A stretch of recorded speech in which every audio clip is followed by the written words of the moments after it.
ایک دور دراز جنگل میں ایک چھوٹی سی پری رہتی تھی جس کا نام لیلا تھا۔ وہ بہت پیاری تھی۔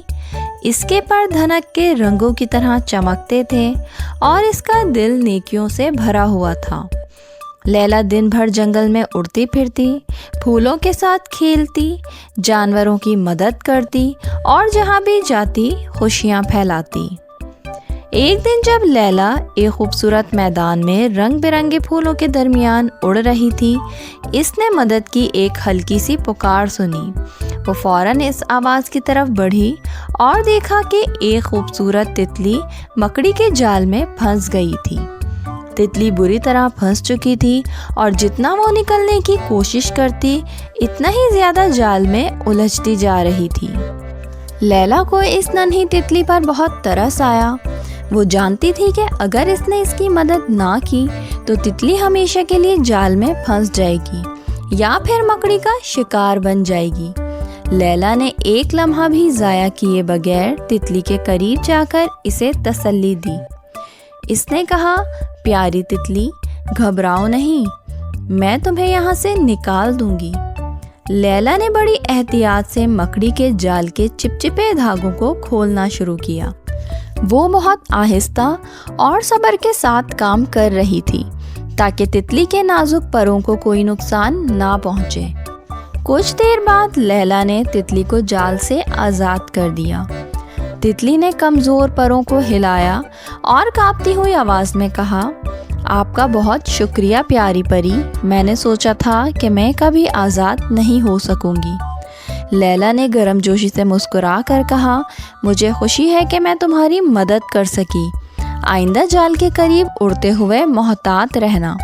تتلی نے شکر گزار نظروں سے لیلا کی طرف دیکھا اور خوشی سے اپنے پروں کو پھڑپھڑایا۔ اس نے لیلا کے ارد گرد چکر لگایا اور پھر آسمان کی طرف اڑ گئی اور بادلوں میں غائب ہو گئی۔ لیلا نے اسے جاتے ہوئے دیکھا اور دل ہی دل میں خوش ہوئی کہ اس نے ایک جان بچائی۔ کچھ دن گزر گئے اور لیلا حسب معمول جنگل کی دیکھ بھال میں مصروف تھی۔ ایک دوپہر جب وہ ایک پرانے درخت کے نیچے آرام کر رہی تھی، اچانک ایک غصے سے بھری ہوئی بھن بھناتی ہوئی شہد کی مکھیوں کا جھنڈ نمودار ہوا جو زور زور سے گنگناہٹ کر رہا تھا اور لیلا کو گھیرے میں لے رہا تھا۔ لیلا نے انجانے میں درخت پر شہد کی مکھیوں کے چھتے کو چھیڑ دیا تھا۔ شہد کی مکھیاں بہت غصے میں تھیں اور لیلا کو ڈنگ مارنے کے لیے تیار تھیں۔ لیلا جانتی تھی کہ وہ ان سے نہیں بچ سکتی، نہ ہی ان کا مقابلہ کر سکتی ہے۔ خوف نے اس کے دل کو جکڑ لیا کیونکہ اسے محسوس ہوا تھا کہ وہ واقعی مشکل میں ہے۔ لیکن ٹھیک اسی لمحے جب شہد کی مکھیاں حملہ کرنے والی تھیں، ایک جانا پہچانا چہرہ نمودار ہوا۔ یہ وہی تتلی تھی جسے لیلا نے بچایا تھا۔ تتلی نے بہادری سے شہد کی مکھیوں کے سامنے آ کر نرمی مگر مضبوطی سے کہا، رک جاؤ، یہ پری میری دوست ہے۔ اس نے مجھے اس وقت بچایا جب میں مشکل میں تھی۔ برائے کرم اسے نقصان نہ پہنچاؤ۔ شہد کی مکھیاں رک گئیں اور تتلی کو غور سے دیکھنے لگیں۔ وہ اسے جنگل کی ایک محترم مخلوق کے طور پر پہچانتی تھیں اور اس کی بات ماننے کا فیصلہ کیا۔ آہستہ آہستہ وہ پرسکون ہوئیں اور بالآخر وہاں سے چلی گئیں۔ لیلا کو بغیر کسی نقصان کے چھوڑ گئیں۔ لیلا حیران رہ گئی اور تتلی کی بہادری سے بہت متاثر ہوئی۔ تم نے میری جان بچائی، اس نے شکر گزاری سے کہا۔ تتلی مسکرائی اور جواب دیا، تم نے جب میری مدد کی میں مشکل میں تھی اور آج میں نے تمہارا بدلہ چکا دیا۔